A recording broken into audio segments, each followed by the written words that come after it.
Alright, what's up YouTube? It is Luke and I'm in Ableton today. I'm going to be showing y'all a granular process. So what I'm going to do is I'm going to rip this song off SoundCloud using Audacity. So basically I've got it all set up so that my Audacity is going to record my screen or record my internal audio, and I'm just going to play this song all the way through. But we're just going to record this song, Strong Me Strong. It's a really good song, you should check it out. And we're going to throw it into the granulator, and I'm going to show y'all a sound design process that I like to use, little workflow method that I find pretty fun and pretty easy, and I think y'all will enjoy it. So let's get to it. We'll dedicate this one to each and every one.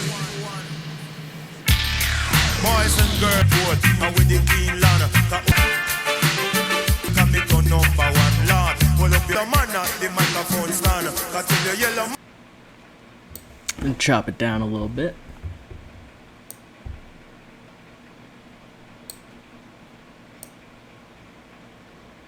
Export to wave. It's just what I like, into my rips folder where I put all my bootlegging songs.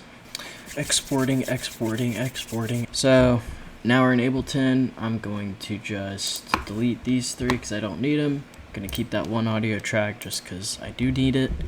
I'm going to pull in Granulator from Max for Live, so Granulator 2. I'm going to turn this up to almost 1. I'm going to put a limiter on the master real quick. A lot of times I'll just use a glue compressor because I can just turn up the makeup and it will do that. But if you do soft clip here, it's basically the same thing as a limiter. At least it is for me, so that's what I like to use. Now I'm going to go back to my granulator. I'm going to fix a few of these parameters to the way that I like it. I usually just turn this release down. Attack, maybe just up a little bit. Everything else is okay. And I'm going to pull in my sample. So in this video I'm doing Strong Me Strong by Yellowman. It's fire.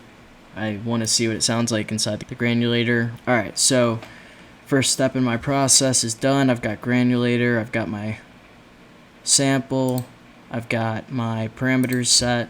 Now what I'm going to do is a few LFOs.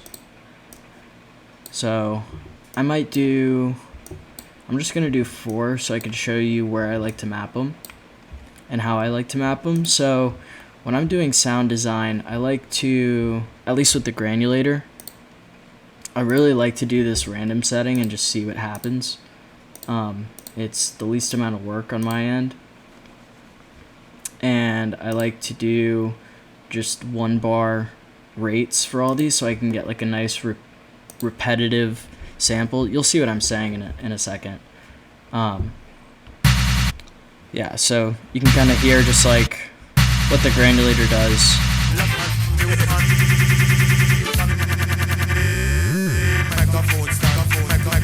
So pretty cool stuff, but what I like to do is I like to turn on, so for this one you've only got 2 things going on like this. You've got 1 track that's going to play and you've just got this empty audio track here.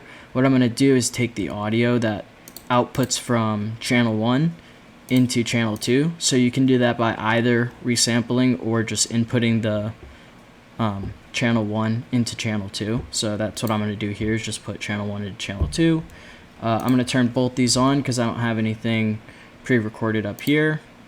Okay, so I've got my LFOs. Now I'm going to map them. I've got my granulator here. So what I like to do is I like to map to the grain. Then I like to map a different one to the file position. I'll map this one to the spread. And I'll map this one to time underneath scan. So a lot of times I won't use all 4 of these. These are just the main parameters that I like to change. You can also mess with this spray if you want. I find that spread. A lot of times I'll just click in here or I'll click up here. You'll kind of see my process in a sec. So if I go right into recording,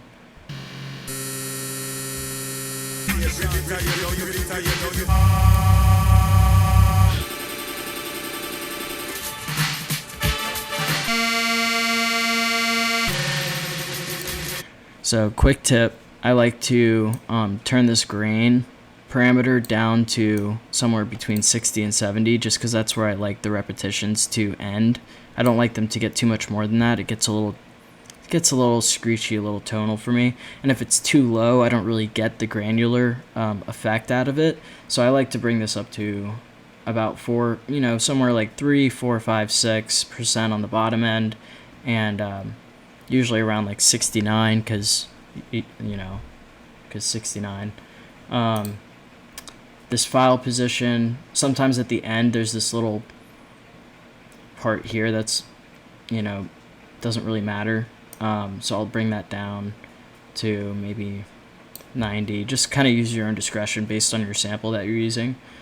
Grain speed or grain spread. Okay, so this one I'll keep it at 0 there. I'll bring this down to maybe 44, maybe a little bit more than that, maybe like 50. Yeah, okay.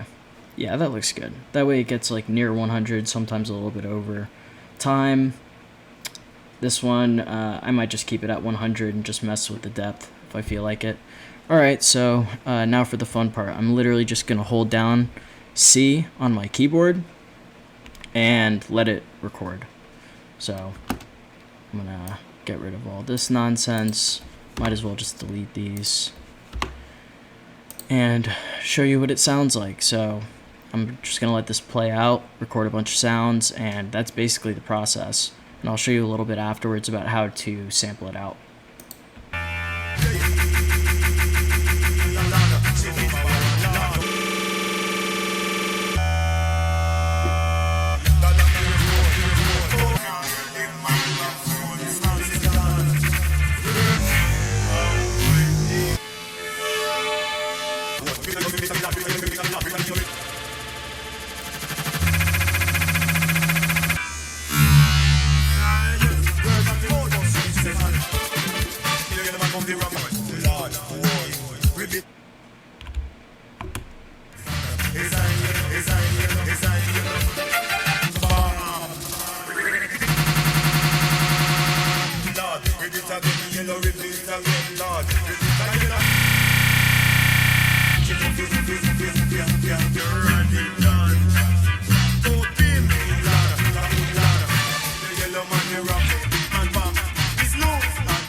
Alright, so you get the point. Alright, so now I've got this long ass sample. I don't really need this anymore. I'm gonna mute that, turn that off. Might as well turn that off. And from here, I'll just show you how to sample it out. So what I'll do is split that clip, take that off, or just turn it off. A lot of times what I'll do is I'll just clip something like that, delete the rest, and this whole sample is still here. Turn off warp, and this is a really cool technique that I'm not sure if a lot of people know it or not, but I use it all the time when I've got really long samples like this, is I can just scroll through. You can see the samples changing up there.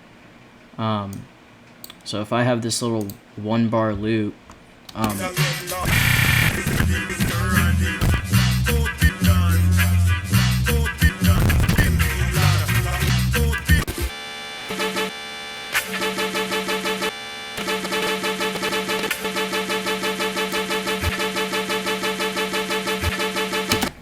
so I can get a cool loop, like I like that sound. I can split the rest of this clip and find a new one.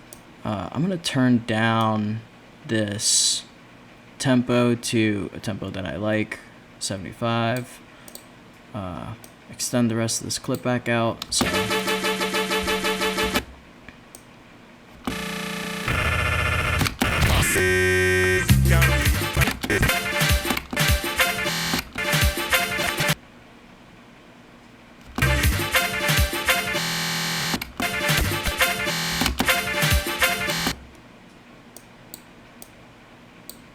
I'm going to move that sample here. I'm going to find a new one for this spot.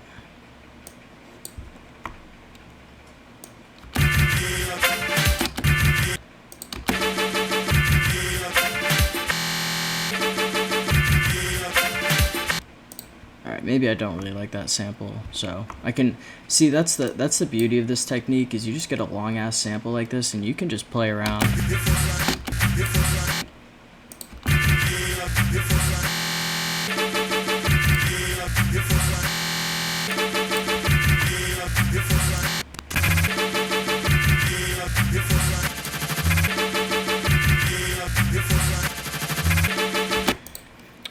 And a lot of times what I'll do is this is kind of just showing you the technique up here, but if I mute this and I just make another loop with this cool sound, a lot of times I'll just do a little repetition like this. And for this demo, I guess I can just do a quick drum beat. I gotta do it pretty quick though before my recording cuts out again.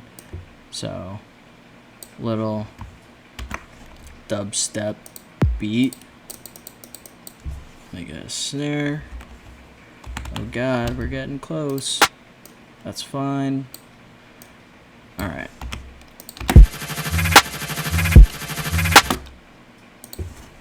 Yeah, I want the longer way. Alright, I got 30 seconds.